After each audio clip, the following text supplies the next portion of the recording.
Subscribe button Chipi आम channel को subscribe करनियंतु और पाखरे थिबा बेल आइकन को प्रेस करी ऑल नोटिफिकेशन को ऑन कर दियंतु। एकदा जणे जिज्ञासु महर्षि पतंजलि को अभिवादन पूर्वक जिज्ञासा कले, हे मुनिवर, जगतरे कोटि कोटि प्रकार तरु तृण वृक्षलता औषध वनस्पति और खनिज वस्तु रही, आपण से सब विषय एते अभिज्ञ, किंतु ए सब मन रखी तार सम्मिश्रण द्वारा औषधि प्रस्तुत करबा कोन सहज साध्य?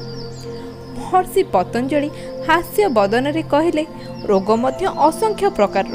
तेबे जिज्ञासु प्रार्थना कले, हे भगवान, आपण कृपा करी एपरी गोटे फलर नाम कहतु ना, जहाँ पाद आंगुलीर नखठारू मस्तकर शिखा पर्यंत शरीर भितर बाहर निवास प्रवास जल स्थल प्रत्येक ऋतुरे और प्रत्येक रोगर दिव्य औषधि बा रामबाण सदृश होइथिबो।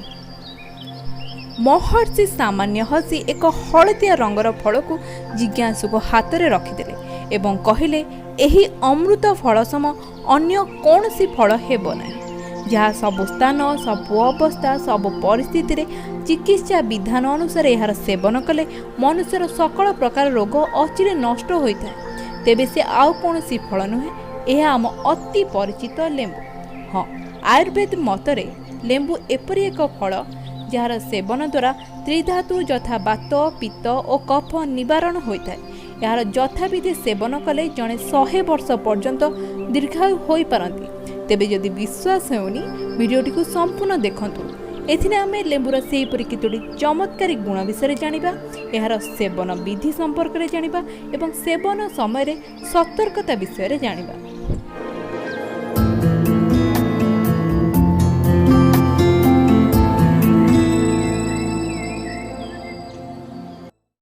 सकाळ उठी कपे चा किंबा कॉफी पीवा अनेक लोकंकर गोटे साधारण अभ्यास।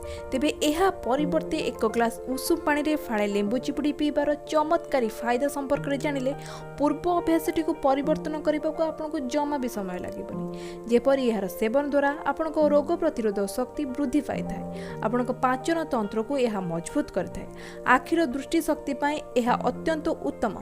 जो माने कोष्ठकाठिन्य बा कॉन्स्टिपेशन रोग रे पीड़ित सेही मानक पाई एहा अत्यंत लाभदायक। जो माने मेदबहुलतार शिकार से मानकर फैट बर्न बा चर्बी को जालिबारे एहा सहायक होइथाए। एथि सहित एहा एक प्राकृतिक शक्तिवर्धक पानी अटे।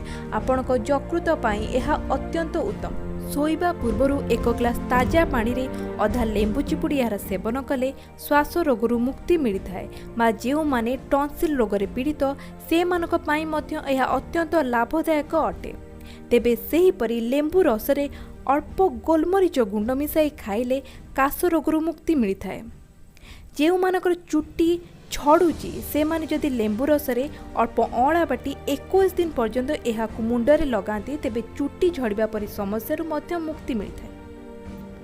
बेले बेले हेकुटिले एहा संगे संगे बंद हुए नहीं, तो सेपरि स्थले ताजा पानी लेंबू और सामान्य लुण मिसाई पीले ए हाकुडरू सांगे सांगे मुक्ति देथाए।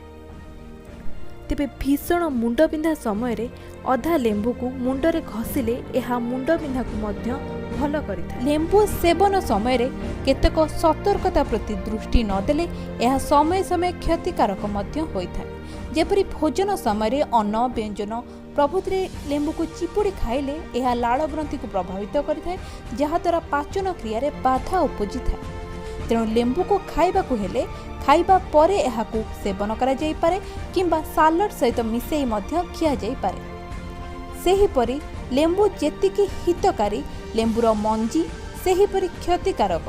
तेणु खाइबा पूर्वरु लेंबू मंजी को अलगा करबा को केबे हेले भूलंतु नाही। तेबे भिडियोटी आपनको किपरि लागिला तळे कमेंट माध्यम रे आपनको मतामत को जणैबे। भल लागिथिले लाइक करंतु, आपनको बंधु मानक सहित शेयर करंतु। रहुची, नमस्कार।